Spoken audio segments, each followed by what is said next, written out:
question was, why do I just use a dado rather than a dovetail? And I'm exaggerating here a little bit, but here I come in like so. I do this, I do that, and I do that. And this is going to be cut like so.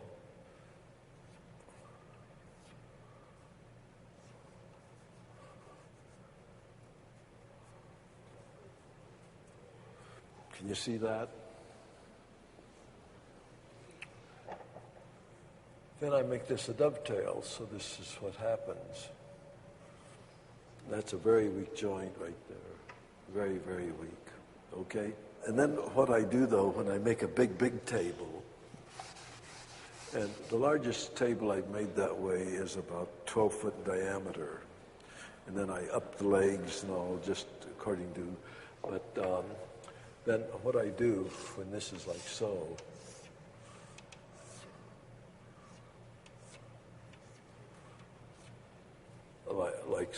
like this, on the big ones, I'll take a router and go in, and I go in about 1 inch. Then I put a peg, a peg, a peg, a peg, and then I go halfway this way, a peg, and that keeps it from breaking out. Are you with me? Do you understand what I'm talking? On the small ones, I don't have to do that because they don't have that much weight. But the largest one of these I made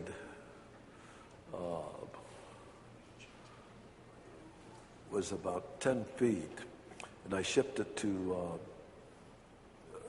where was it? Anyway, in the south somewhere. And we made the box, put it upside down and all. I keep the legs off completely so that when they drop it, nothing is pressured on the legs. And I said, I wrote and I said, this side up, handle with care. And I have a photograph. We have it upside down where we've had it one side down, and then we couldn't get it out of the shop. The doors weren't high enough.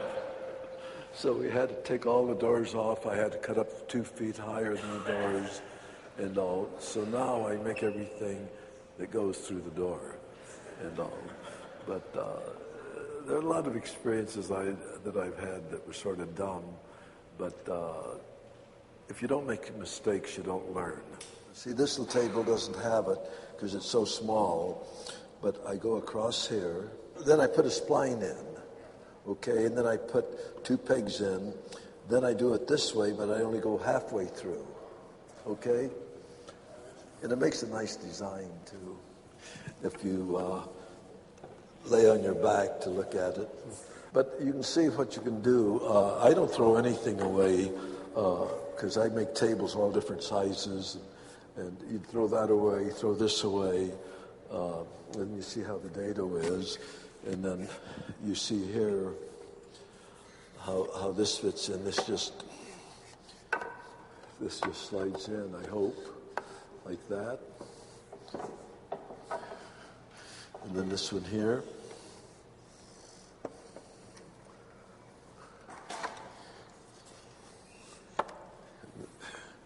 This makes a beautiful little table. Let's get a clamp and put on here, okay? Yeah.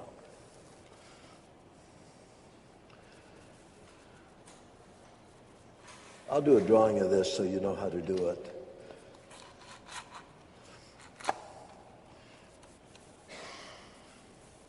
Then put one the other way too. This is a little top. And this goes like so. And let's see, let's just hammer those so those are even. It doesn't matter. It doesn't matter. This goes like this. And then these are the drop leaves. These go in here like so, and these drop like that. And it makes a real nice little table. And I did that the last time I was here. And then the way you hold the leaves up here,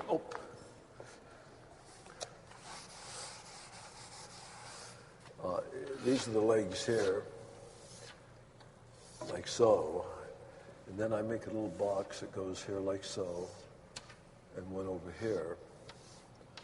And looking at that, it's a trough like this.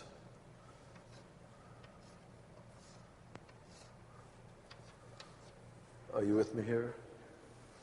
And then you put your little pull out here. And then along here, I take my router and I route out a little piece like that. And the piece that pulls out is even with this. And then it has a little dowel. I use an ebony dowel. And you pull this out. And it comes out about like that. And that holds the leaf up. Are you with me? Do you get it? Like, looking at it here, this is, and then down below there's a slot that ends about there, and then this sticks out. And all you do is reach that, pull it out, and you can't pull it clear out because of this, and that holds the leaf up. This is all rounded and all, and then if I want this a hard line, if you come up and look at this one, the hard line is done after it's all put together, and I just do that with a rasp. And or I'll leave it just round, whichever. But these little tables, I can make very small, or I made them to seat 14 people where the leaves come up, and they work very nicely. They work very nicely.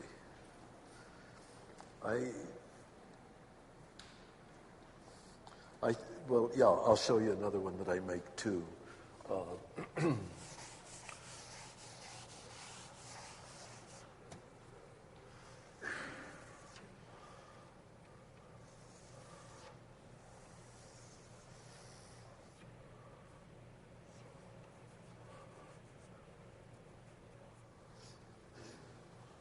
These are drop leaves here, and then these are drawers, like so. And then I have a stretcher right below the drawers, and this goes all the way through, like that. And then these legs here, I make different, but on the one that I made for ourselves, does this, like so. But these drawers are 8 drawers that pull out, and then this opens up here, like so, and that table seats 14 people. It's a big table, and it's one of the first that I did that way. But I don't think I'll have them make another one of these because I have this one. But you see how I do this. Just ask any question you want, and then I'll try and answer your questions. But people have asked me, do I have a drill that goes all the way through? What I do these separately. I do those separately. These pieces extend all the way through, and then I cut them so they all match. In other words, that matches, they all match. And then what I do, I go to my, what do you call those things?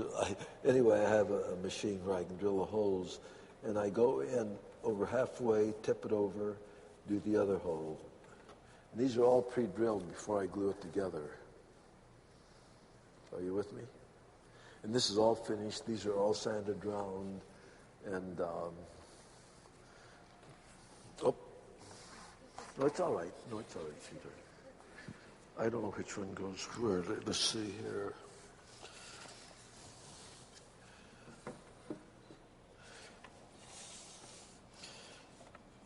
These fit in here nice and tight. And this goes down like that. Goes up. And then I pull out the little thing. And these have to be rounded more. But then I run it through my, I have a 42-inch sanding machine with 2 drums. And then I have a small one. Who is it that puts it out? I forget who. But ever so often I find a tool in my shop that I haven't ordered. And I'll say, well, where'd this come from? And I have it's a real nice one. It's only about 30 inches wide, two drums. It oscillates, and I use that for very fine work. But I came to the shop one day, and the boys were unpacking. They said they thought I'd bought it, and but a company just sent it to me as a gift. And then not long ago, I have good equipment, and some of it is very old, but it's still good. And I had a Minimax 30-inch sander. What was it? 18-inch jointer and 18-inch planer combination where you can plane with it and then joint with it. It's the nicest machine that I have. And Minimax sent it to me, and I called up and asked them why, and they said, because we wanted you to have it. So I have it too. But I do get a lot of machinery for free. I've never asked anybody to give me anything, but they do it. I don't know why. Well, I do know why. Because I talk about it. And no, I don't use biscuits. No. If I use biscuits on a little thing like this, you know, the whole trick about it, biscuit is they swell, and then you have a bunch of little bumps after a while. I do use dowels, and on this I would use, I just use 3/8-inch dowels. But this one, now I know who it belongs to. Sahiba was helping me, and I wrote, for my dear friend Sabiha, love and blessings and peace, Sam Maloof, October. She owns it. I have to finish it for her. So, how do you align the hole? Oh, that's easy. What I do, I don't have these in here, but I have these marked exactly where they go. And then I clamp it, I draw where I'm going to drill it, and then I just put it back together again. You have to have, it has to be right precise. You can't have a space of 1/8 of an inch, another 16, but they line up perfectly. And well, I have the rod, but I know that it's going to be all right. I don't put the rod in at all till after it's all finished. But if they don't align, then the rod won't go through. But then I cut it off about a half an inch, and I put a little plug in at the end. And if I have to do any repair work, I drill that out, take the rod out. But I've never had to repair one ever. And some of them get pretty large, but it's a nice way of, the first one I did, President Carter came to visit, and he sat at the end of the table, and he happens to like my work a lot. And so, what was it in that one? Oh yeah, he sat at the end of the table, and then after he left, my late wife thought that I ought to inscribe President Carter sat at this table on the date and all. So that has a historical thing about it and all. When I first started, I used animal glue because the man that I worked with, I was just out of the Army. No, before I went into the Army, I was about 19.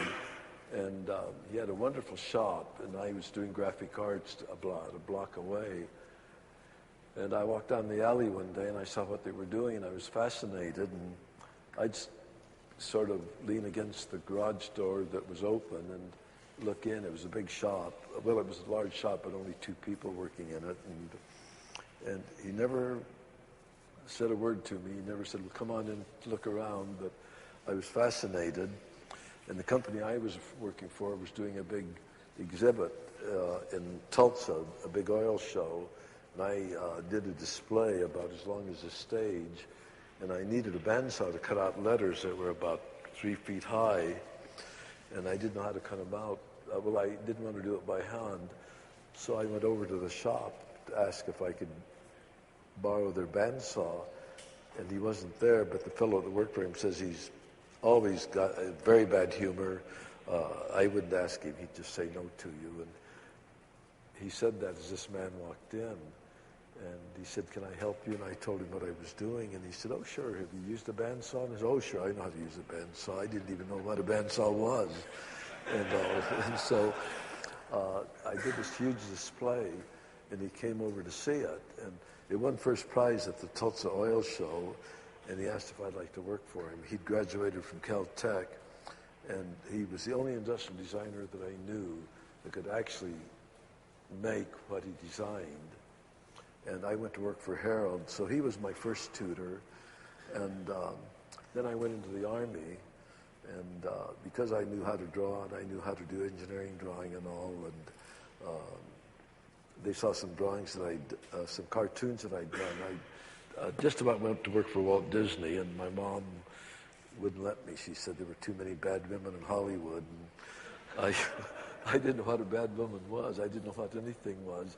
So I didn't go, but they saw some of the things. I started doing cartoons of a little ocelot that was our mascot, and they asked if I drew them, and I said yes. I thought I was going to get put in, whatever it was that they put you in the Army, but they asked me to come and work in the engineering department, and 6 months after I was in the Army, I became a master sergeant, and when I got out, then Harold asked me to go back to work for him. Then Millard Sheets, who was the director of art at Scripps College, asked me to go to work for him. So I worked for Millard for a long time. But I was making furniture, I was doing drawing, I painted murals with him. So I didn't have schooling, but I had a better experience in going to school. I worked with and then Henry Dreyfuss, who I don't know if any of you have heard of him, but he was probably the best known industrial designer in the world. I give a workshop at not Penland, but at Anderson Ranch every year, and it's a 2-day thing, and no one makes anything. I just demonstrate, and it's worked out very, very well. No, and I do just what I'm doing here. Now, what they've done here, I don't know if you can see this or not, but these come up like so, and I want to measure these.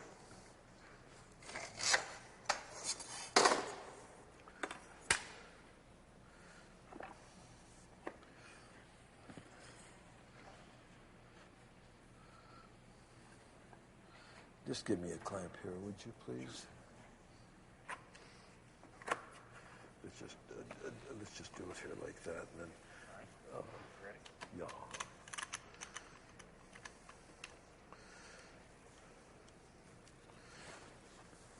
Do you have a yardstick? A yardstick? Yeah. Do you have a yardstick? I will get you. Okay, let me just mark. I'm going to mark this. Go ahead. Yeah, these aren't. No, this goes here.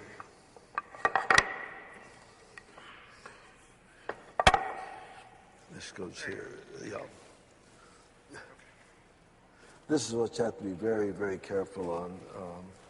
Let's see. These all want to be the same size, too. How long is this one here? Yeah, make them all 20 inches. Okay. Yeah, they all have to be the same size.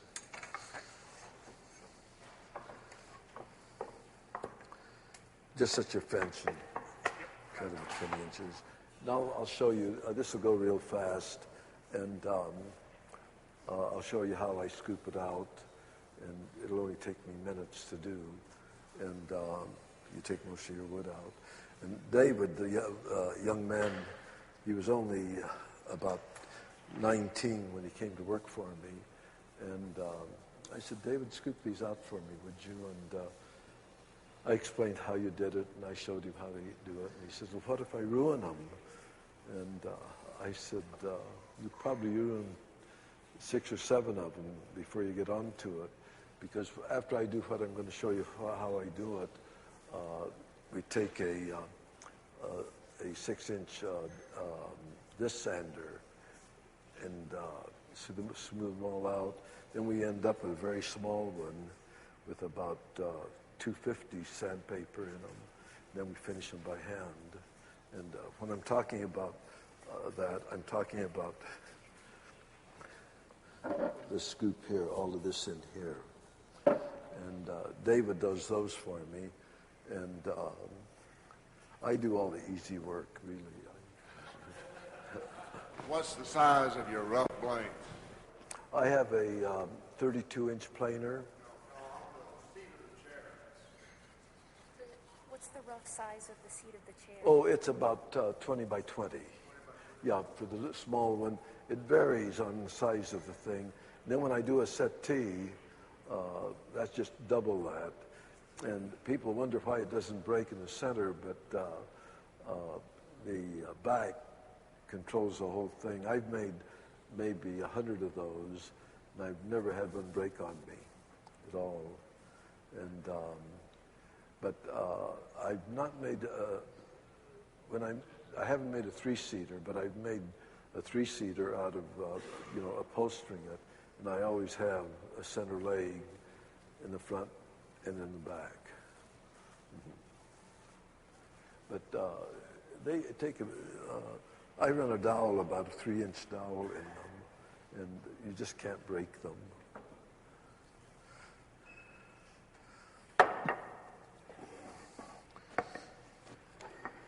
Let's see, now do we have these?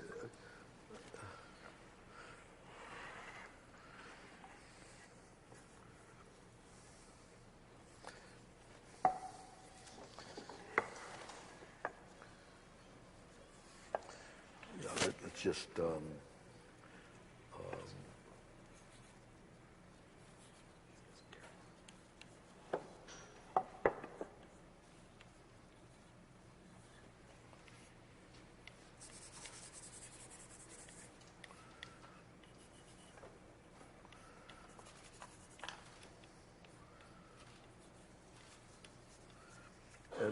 this is the way I see this. Okay. This is the way I do it. 1, 2, 3, 4 with an arrow, and then I don't get them mixed up. I set this at 1/2 inch.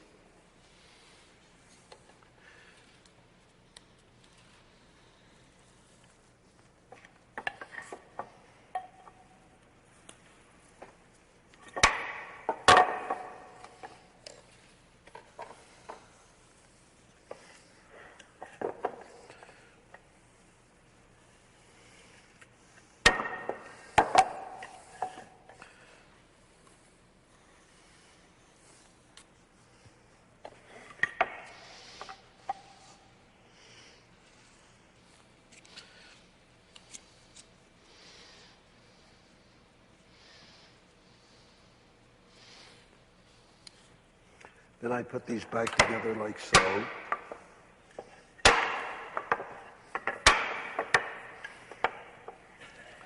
I know of no faster way of doing it, so this is the way I do it.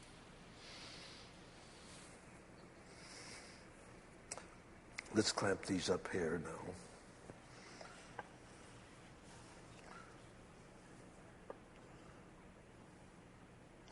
Okay, just, yeah, right across the top here like that.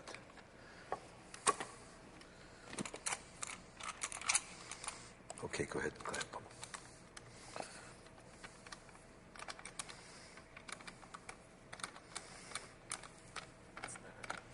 If I'm making 10 chairs, this is exactly where I make them.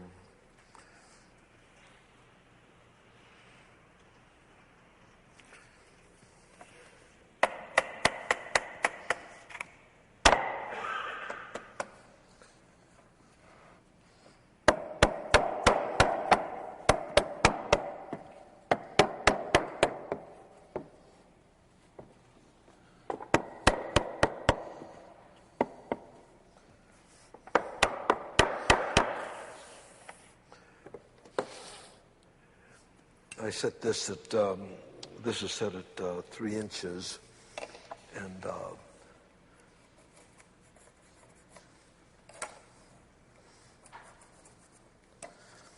Then I set it at 3.5 inches.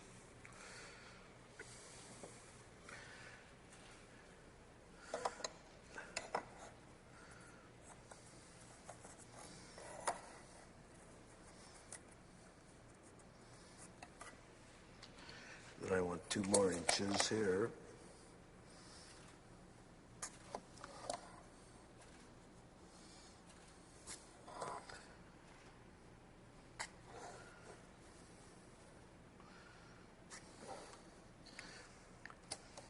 Then where I marked them here, if you'll just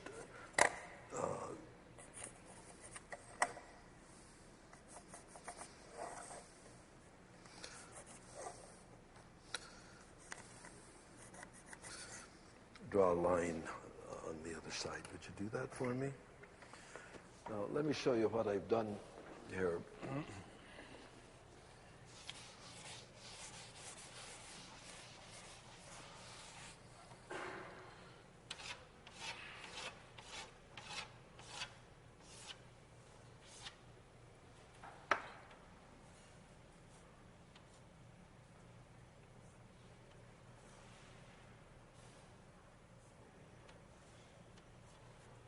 Now, do you know why I've staggered them that way?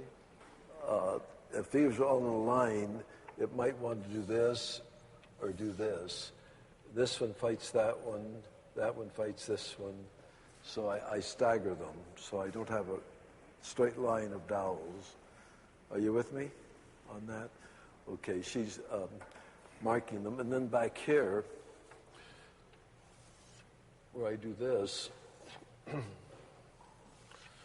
and then this comes out here like so. I do the same thing. I have one here, one here, one here, and one here. And before I glue these up, I would have this cut out. I have this cut out. But I'll go ahead and do all of this for you and show you how I freehand cut that.